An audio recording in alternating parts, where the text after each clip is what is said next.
America's 50-year-old love affair with the automobile has made drag racing the nation's fastest-growing sport. Drag racing is the most dramatic test of automotive perfection, and the 10th annual NHRA Nationals, held at Indianapolis Raceway Park, were the greatest drag races in the history of the event. Tech inspection begins early Wednesday. The Speedway Shopping Center's king-sized parking lot was used to handle the mass of cars and people. 1,250 hot rods, stock models, and sports cars were inspected and placed into one of 73 classifications. Stock and sports cars are classified by car weight, divided by advertised horsepower. Competition cars are classed by a weight to cubic inch ratio. For the competitors, this is only the first of many long lines. With the auto-laden shopping center behind, competition cars enter the pit gate. There are new cars, fresh from the drawing board, ready to make their first runs. Others are proven performers, seeking another top eliminator crown. Mechanically, you try to pick up where you left off at home. Stock cars enter their private gate and head for their pits.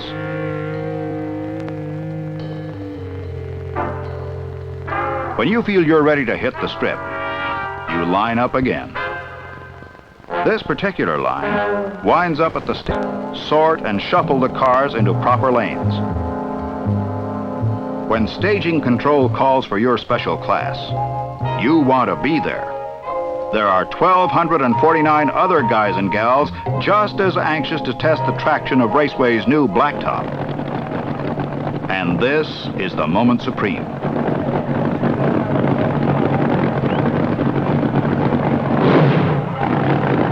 1,816 timed runs will be made today.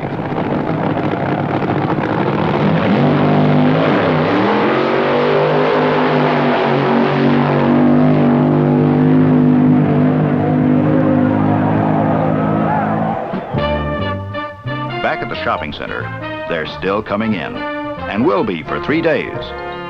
The tech inspectors continue their search for safety and strict adherence to the rule book. Drag racing is a form of automotive togetherness, a fun activity shared by the whole family. It's a team effort where each individual role contributes to the victory, the excitement, or the bitter disappointment of the day. The inspection area itself is an adventure in mechanical design, ingenuity, and workmanship. And there are other attractions to watch.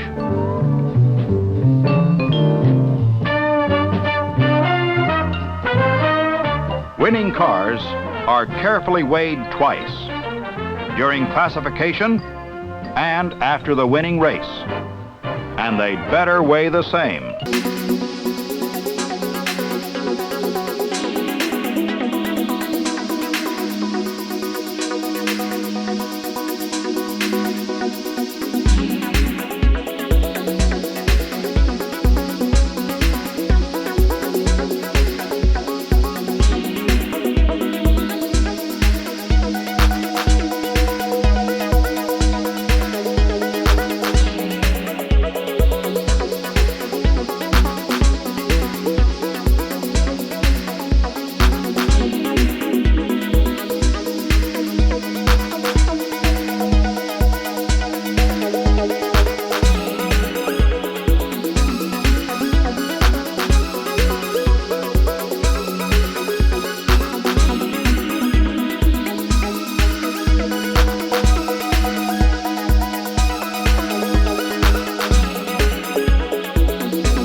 As the cars move toward the starting line, the equipment is reset, ready to time the next run.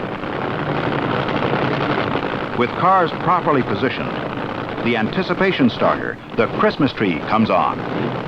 On the green go signal, they start, breaking the starting line electric I-beams, which start the time clocks.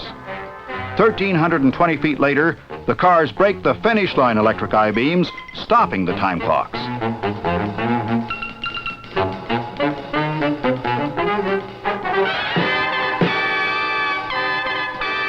The elapsed time between the two light beams is measured to within 1/10,000th of a second. Lane lights quickly show the spectators the winning lane. On Friday, Connie Kalita blisters the strip with a sensational run of 200 miles per hour, the first double-century performance in the 10-year history of the Nationals. Kalita has provided proof positive that only record-shattering efforts will get the job done this year. Meanwhile, the constant tuning and last-minute adjustments continue.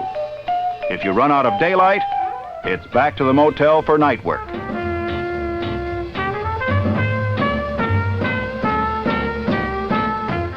This crew pulled an engine and installed a new one to get ready for tomorrow's class runoffs.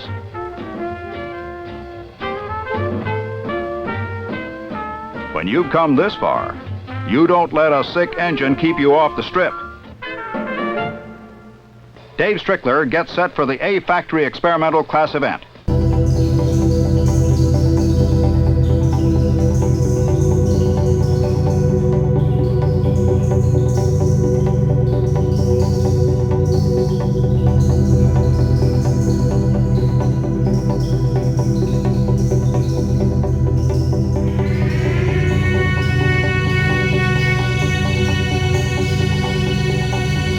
Wally Parks, NHRA president, asks Big Daddy Garlitz about the combination he'll use in... Now, Don, to say hello and congratulations and all those good things that are due to you for what you've been accomplishing.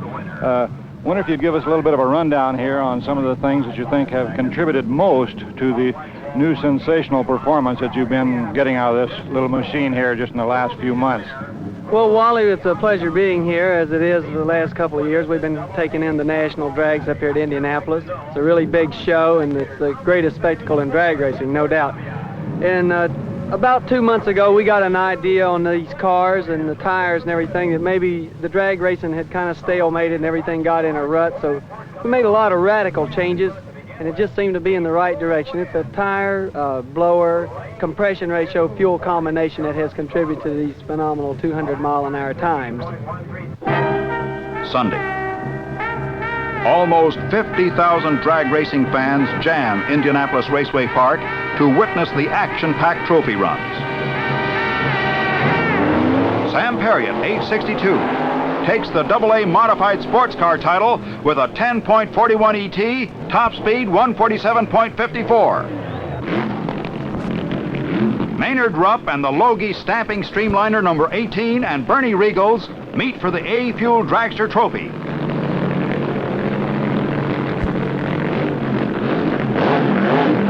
But Rupp starts too soon and falls. The A and B Speed Shop rail is the winner. Here's the 1964 rematch of last year's top race between Ohio's George Montgomery in the light blue supercharged A Gasser and California's Stone, Woods and Cook.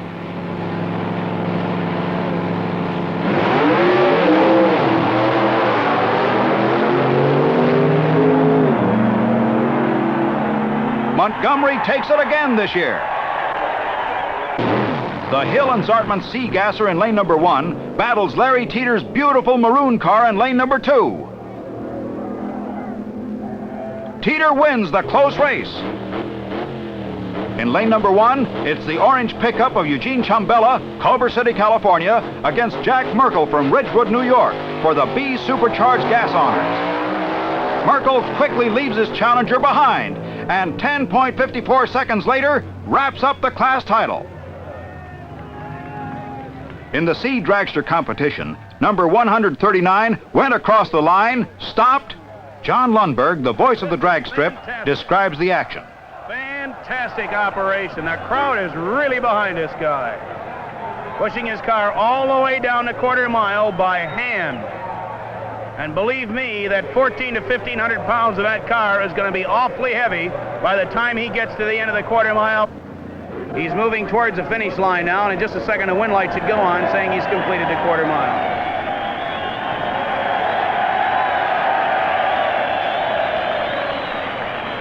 He laps time 218 seconds. Bud Fauble has two new Dodges ready for the Superstock automatic runoff. Dick Landy gets set to roll his Hemi head Dodge. The lawyer, Al Ekstrand, will pilot a new Plymouth. And the crowd eagerly awaits their favorites, the big stockers, to hit the strip. 8 Dodges, 7 Plymouths, and 1 Ford make up the first round. Fauble in lane number 1 battles another Dodge, Frank Perry's Guzzler. And Fauble wins at 11.73, 125.34 miles per hour.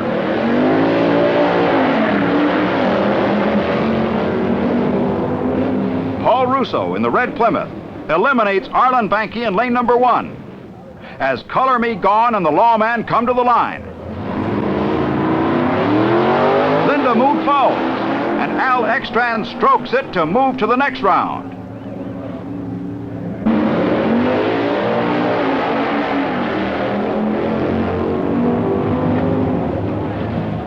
Dick Landy's California Dodge beats Bill Hanyon's Plymouth.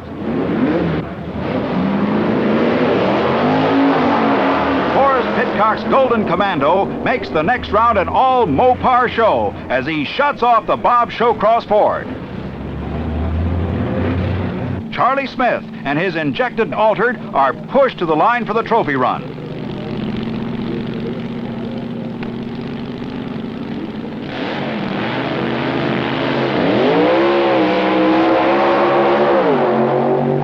Charlie slams the door on the good neighbor policy as he beats Bill Kidd from London, Ontario, Canada.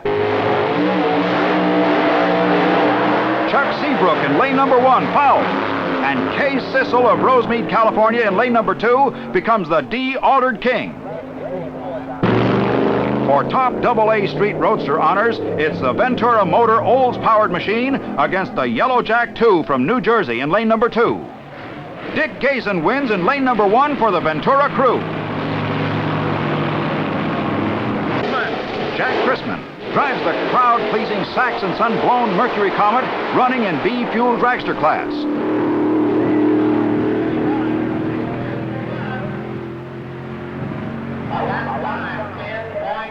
As the shifty doctor Jack Watson catches the action. The Superstock Automatics return for the semifinals and the trophy run.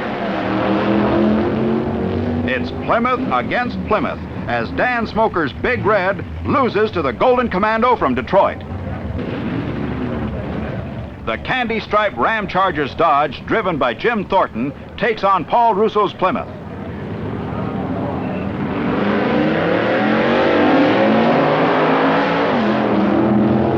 Thornton wins it with a top speed of 128.93 miles per hour and an 11.26 ET and moves into the finals against the Golden Commando, driven by Pitcock.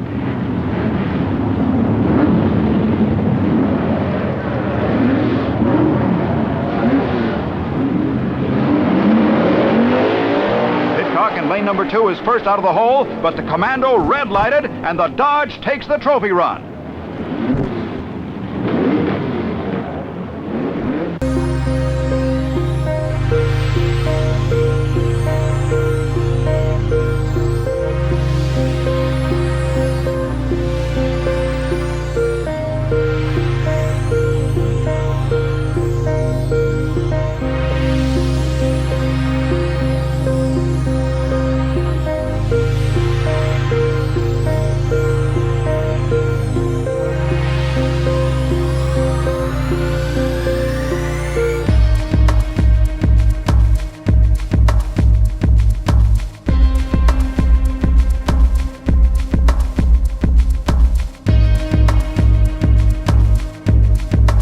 The AA gas dragsters are next on the line. Roy Davis in lane number 1 meets Ron Abbott in lane number 2. Davis puts Abbott on the trailer with an ET of 8.72 seconds.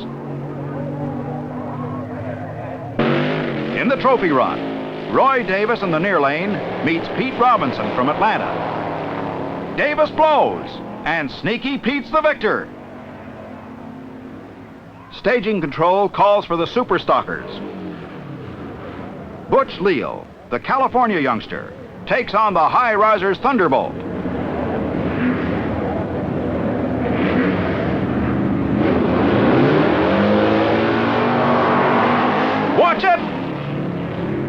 Lill moves into the finals. Don Turner and the Ed Martin Thunderbolt whip the Al Swenson entry. And Don gets his chance against Lill. But Butch Lill grabs the win with an elapsed time of 11.76. Don Garlitz checks the strip and running conditions as the call goes out for the fabulous AA fuel competition. This is what the crowd has been waiting for.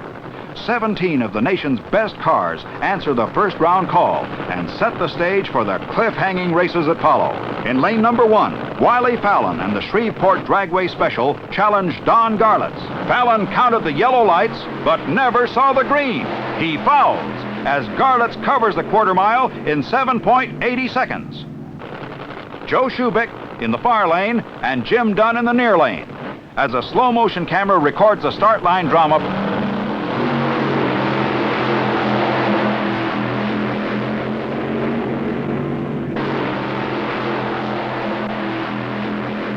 Schubeck backs off to regain control, but wins as Davis blows in the lights.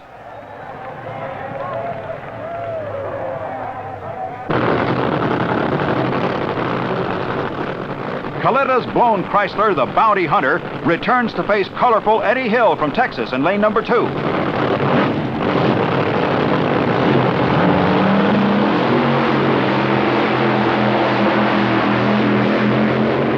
Connie lights the fuse and blasts into the finals against Garlitz.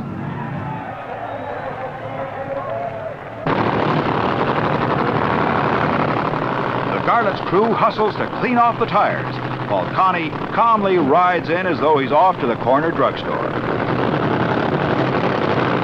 Together, they move to the line.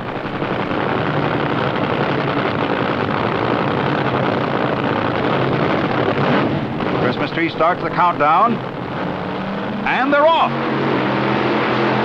At the halfway point, they're side by side. Garlitz wins with an ET of 7.77 and a speed of 198.22 from a standing start. Hearst Performance Products awarded 438 prizes to the 73 class champions. Included were color photos of each class winner and copies of Hearst Takes You to the 64 Nationals, a high-performance recording of the top action. Winners also received 4 gold and black NHRA class champion uniforms, 1 set for the driver and the rest for the crew. Maybe the winning crews won't fill them out as well as the Hearst Golden Girls who modeled them did, but the new uniforms will mark them as national champions at next season's events. Monday, final eliminations day. 126,000 people in 5 days have filed through the spectators' gates to watch the cars blast down the quarter mile. The 1,250 entries will be down to 6 major eliminator winners after today's runs. The handicap system goes into operation today. Each set of lights on the Christmas tree can be controlled independently, allowing the slower car a head start. Handicaps are based on the difference in class national records. First up is the Street Eliminator event. George Montgomery's A-Gas Supercharged versus Dave Strickler's AFX winner.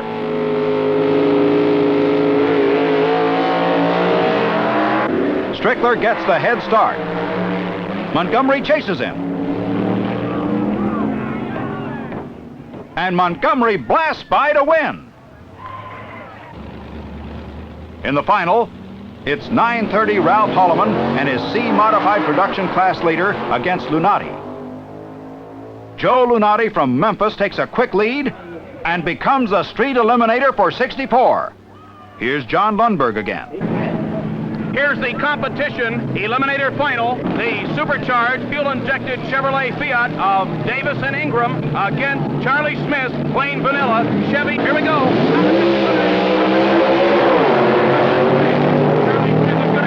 Come from the rear. Davis and Ingram still out of the lead. Charlie Smith coming on. Charlie Smith from Oklahoma City accepts the competition eliminator awards. John Callender in lane number 1 and Phil Chisholm meet for the junior stock crown.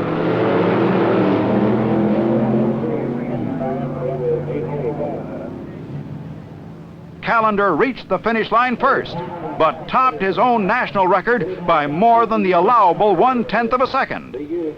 Junior stock eliminator honors are awarded to Phil Chisholm. The stockers move to the line for the second round eliminations. The Golden Commando in lane 2 moves first, followed by the Ram Chargers. But Pitcock cuts the green too close, and Thornton wins with an 11.40 ET and a top-end speed of 128.20. Jerry Austin in lane 2 and Roger Lindemood in lane 1 bring the second round to a close. Austin leads the length of the strip, but is fouled and Color Me Gone advances. As the stockers head back to the staging lanes, the top gas eliminator finalists arrive. Kolthoff in lane number 1 moves first with a beautiful start, but Collette opens some daylight and hits the finish line first with an 8.49 ET and a top speed of 182.54. Collette moves into the final against Pete Robinson. From Portsmouth, Ohio. Here they go. It's Gordon Collett in the lead. Pete Robinson going hard. Gordy Collett takes it. Gordon Collette of Portsmouth, Ohio, is the top gas eliminator at the Nationals. He takes home the trophy, a new Mustang, cash, and other valuable prizes. Barbara and Wally Parks watch the awards presentation as the stock third round gets underway.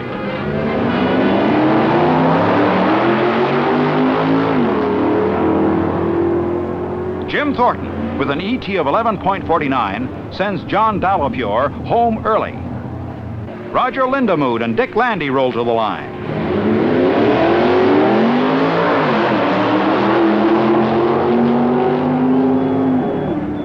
And Color Me Gone lives up to its name. Now, at the present time, Thornton defeated Fauble, and Lindemood made a single run, and the stage was set for an all-Dodge final. Last time. In the semi-final round, the Ram Chargers ran 11:31, and Color Me Gone ran 11:45. The next sound you will hear will be that of the Mr. Stock Eliminator Run here at Indianapolis Raceway Park. Out of the chute they go. It's a good start. Color Me Gone to the 3. We could have an upset. It's Color Me Gone in the lead. The Ram Chargers coming on hard. The winner is Color Me Gone. The Color Me Gone Dodge won it. A big upset in the crowd. And Dodge, for the second consecutive year, is the top stock car at the Nationals. Driver Roger Lindemood and owner-mechanic Dick Branster reap the rewards of victory. Connie Coletta leads off the top fuel parade, followed by Bobby Bodnick, Norm Weekly, Tom Hoover, Joe Schubeck, Maynard Rupp, George Vann, and Garlitz. All have qualified in the 7-second bracket.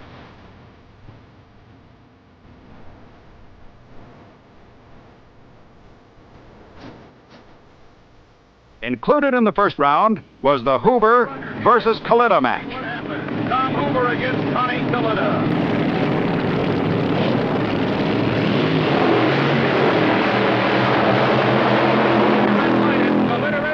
Tom Hoover wins, but the rest of the story is being told in the pits. The first round runs have taken their toll. 3 of the 4 semifinalists are in the pits for repairs and may never return to the strip again today. Joe Schubeck must replace a rear end. The Frantic 4, Weekly, Rivero, Fox, and Holding have stripped number 71 down to the bare chassis. Tom Hoover blew an engine on the win over Coletta. Williams joins the other 3 in the pits after a tremendous solo run with a $half size hole in one of the big pistons. Crew members are joined by competitors. Everyone in the pits offers whatever is needed: tools, parts, or a strong back. After 5 wild days, they're still building cars at the Nationals. Only Jack Williams makes the call to challenge Garlitz and the Windjammer within the allotted time.